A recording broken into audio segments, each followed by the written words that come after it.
2017 was an epic year for gaming. Not only did we get the Nintendo Switch, but so many games that came out that year were absolute bangers. Fortnite came out in 2017, by the way, which has started to make me feel super old already. But fact of the matter is, 2017 was an epic year for anyone who plays video games. And the Game of the Year lineup shows that, with amazing games like Breath of the Wild, Super Mario Odyssey, Horizon Zero Dawn, PUBG, and my personal favorite, Persona 5. This game had a surprisingly long wait since the last game in the series, considering Persona 4 had released 9 years prior to this game. I'm sure Persona fans were pretty starved by the time this finally came out, especially considering all the delays behind Persona 5 made people wait a lot longer. But I could tell you the history of Persona 5 all day. That's not what we're here for. There's already a million YouTube videos doing just that. What I want to explain is my experience with what is, in my opinion, the greatest game of all time.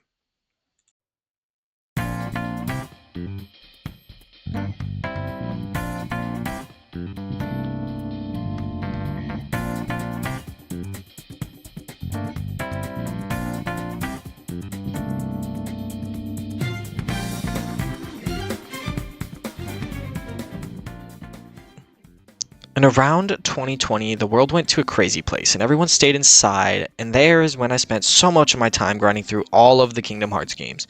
And with that, I spent a lot of time talking to my best friend, and he introduced me to Persona 5. Now, due to extenuating circumstances, I wasn't able to actually get my hands on it until around January of 2024.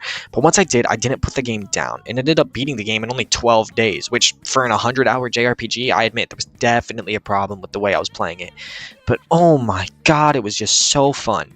Everything about the game clicked with me, especially considering this game was there right after I'd moved from a previous house to a new house, so it was like a comfort food for me, and the social sim aspects of this game made it absolutely perfect timing for me to get into the game, being in an area where I just didn't know anybody. So, the timing of this game was perfect for me, but it was also something new to me as well. Before I'd played Persona 5, I hadn't really had a lot of experience playing turn-based JRPGs. I'd played Pokemon, but other than that, I guess I had played all of the Kingdom Hearts games, but those aren't turn-based. And I played the prologue of Trails in the Sky at this point, but I didn't really have experience with these kinds of games. So thank God this game is definitely beginner food. The turn-based system is really easy to get the hang of, and honestly, the game goes out of its way to make it feel less like a turn-based game. The way it does that, I can't really explain. You kind of just have to play it to understand what I'm talking about. While we're on the topic of the gameplay and fighting system, god, it just feels so smooth and the UI just looks so good. It's honestly something I can't glaze enough, just because it's so genuinely perfect that the only game I think even matches it is Metaphor ReFantazio. That game is more or less just doing the exact same thing that Persona 5 proved is successful. Nothing wrong with that, I'm just saying it's the case. Learning how the fighting system works just felt so rewarding, and while I know that in all actuality it really is an easy fighting system, it still felt amazing to piece together what I could do, especially as someone with very minimal turn-based game experience before this game. Remember, all I've played is Pokemon Red. Then there's the social sim aspect of this game. This was something entirely new to me coming into this game. I've never played a visual novel or a dating sim or anything like that, so coming into this to do the social sim aspect of the game was something I just didn't know anything about. I was blown away with the way it worked. Something about managing the people I wanted to talk to each day and slowly figuring out their schedules so I can plan even further into the future was somehow really soothing and just really fun. On a high-stress day, nothing felt better than just popping into Persona 5 and doing some confidants for a few hours and just seeing the stories and experiencing the social sim aspect of the game, because it really is good. Surprisingly enough, with this game, I didn't even do that many of the confidants. Out of the 3 Persona games I've played, being Persona 3 Reload, Persona 4 Golden, and Persona 5, this was the game that I did the least amount of social stats with, the confidants or whatever they're different in Persona 4 and 3, so that's what I'm messing up here. But I was still learning how to manage my time effectively. I more or less have a hang on that now too. Then there's the story, the clear highlight of any Persona game, and the reason people would even be interested in these games in the first place is for the story they have to tell. Persona 5's story being all about rebellion and fighting back against a society full of corrupt adults, which somehow is feeling more and more relevant each year that passes. In this game, you play as Joker, and you're sent to Tokyo on probation, where eventually you find this app on your phone, and through this app and a few keywords you have to say, you can access the metaverse to get to palaces. If you get to the end of a palace and show the evil part of a person's heart their wrongdoings, they will repent on the things they have done in the real world. So you and a group of other misfits all band together to create the Phantom Thieves, and your job is to go into the hearts of corrupt adults and make them change their ways. And when society sees these changes in these people, they come to their own conclusions about whether the Phantom Thieves forcefully changing someone's hearts is a morally correct thing or not. There's more complex stuff to the story, but that's just the broad synopsis, and I mean, I probably didn't do it justice. I haven't played the game in 2 years, so, you know, forgive me if I got a little thing or two wrong here and there. That's my bad. But for the most part, that's the story of Persona 5. Now, being a trans individual in the year 2026, this story does mean a lot to me. It feels like the things that happen in these games are things that are bad, and when people get these high positions of power, they have a lot of leeway to do whatever they want. I don't want to make this video too political, but just entertain me for a minute. I want to talk about, you know, the correlations to this game in the real world. But if you want to skip past the political part, I understand, and that is perfectly fine. Please go to the timestamp on screen right now. Alright, now that it's just us who want to talk about politics for a minute, let me explain. This game has a political figure and a lot of power that ends up using that power highly to his advantage, and he's even the reason you're on probation in Tokyo. And since he has a lot of power and a lot of money, he can pretty much do whatever he wants and be an absolute asshole and make other people turn a blind eye as if it never happened. Correlating this to the real world isn't even that hard. Think of Donald Trump standing in the Epstein files. He's seen in those files so often, but with the money and power he has, he's not arrested. He's facing no repercussions whatsoever for the heinous things he's done.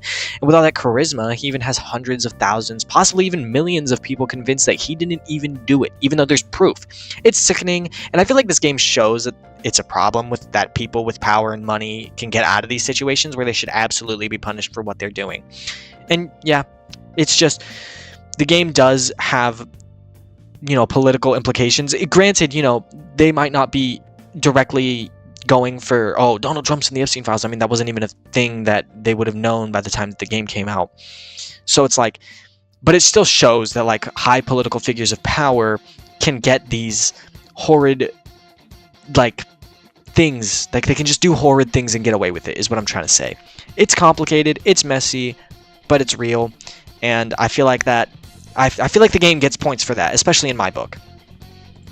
And we are back from the political discussion. Now, I'm going to be honest, guys, I don't really know what else there is to talk about. I did really come across this game at the perfect timing, and I feel like this game connected with me in a way that I really just truly didn't expect. And the game being something that made me feel that way that I did feels crazy. When the game ended, it truly felt like I was losing friends that I had made in the game. And sure, you might think that I'm just insane, but to me it felt more like a feeling of when I beat the game, I knew I had played something really special. Ever since then, I've been a huge Atlus fan, crawling my way through a whole bunch of Atlus games just for the sole purpose of, I really liked Persona 5 and I want to experience more games that the minds behind Persona 5 made, because I truly love the game so much. Now, quickly, before I wrap this video up, I also want to talk about Royal. I'm not done playing through Royal, so I'm not the best judge, but Royal is absolutely the game you should play if you're trying to decide which game you're gonna play. Persona 5 Royal comes with all the content in the first game and some more to top it off. It's got an extra semester in the game, some more palaces, refines mechanics more. It's just generally an upgrade from the original game. I absolutely recommend going with this one if you're trying to decide which version you're gonna play. Go with Royal, it's the better version of the game 100% of the time. There is also spin-offs of Persona 5. I've only played 2 of them, and I haven't played the third one yet, because there's 3, I think. I don't think there's more than 3. I've played Persona 5 Strikers and Persona 5 Dancing in Starlight, I think is the Persona 5 one. I haven't played Tactica yet, but I think Persona 5 Dancing I'll probably never make a video about, but Strikers will get its own video if this video does good enough. So, you know, like the video. Possibly even subscribe. We just hit 100. Come on. Let's get bigger. We got this. But yeah, if you guys want to see a video about Striker, you know, like the video, comment that, because I will make a video about Persona 5 Strikers. And of course, you know, you guys can expect the rest of the Persona series, even if this video doesn't go crazy style, because I do want to talk about Persona 3 Reload and Persona 4 Golden, because I also love those games. Big whoop, big surprise. So yeah, like the video though, like and subscribe, please. I'm not going to script this ending. I am really happy. So I've been editing the video as I've gone along, and I've done it all in one day, surprisingly enough. This was a one-day project, which is crazy because I've been so lazy about making videos, but it's finally here, the Persona 5 video. I finally made it. This is the outro if you guys haven't figured that out. If you guys want to see more stuff like this, of course, I just said it, but I'm going to say it again, like and subscribe, because I would love that, and I would love to make more videos like this. This was actually a great time. It was fun to do this in one day. I expected the video to be longer. I expected this to be like a 30-minute endeavor where I went way more in depth, but honestly, I think this was a better way of doing it. I don't know why this is what I wanted to do, but this is the way that things ended up going, and I think that this was better. I think that this was the vision that I saw in my mind went more like this. So I am glad that this is the way it turned out. Please comment, talk to me. I reply to them all. Look at the 3DS video. I replied to all those comments. It was pretty crazy. But, yeah, I love Persona 5. I love anything Atlus. I just love this game series. It is absolutely the best. Persona 5, I'm sure I said it earlier. I don't remember 100% if I did. This is my favorite game of all time. Persona 5 is absolutely, hands down, my favorite game. So, yeah, this was an absolute blast to write and talk about, because I just love this game. I'm probably going to go play Royal so that I can go through the Royal content, because I have it downloaded, so I might as well just play it, right? Because, oh my god, I just love this game, and now I'm in a big Persona 5 mood after talking about it for so long. It's a great game. Thank you guys so much for watching. I'm really glad that I finally did a big edited video. So, like, subscribe, and I'll see y'all in the next video. Bye-bye.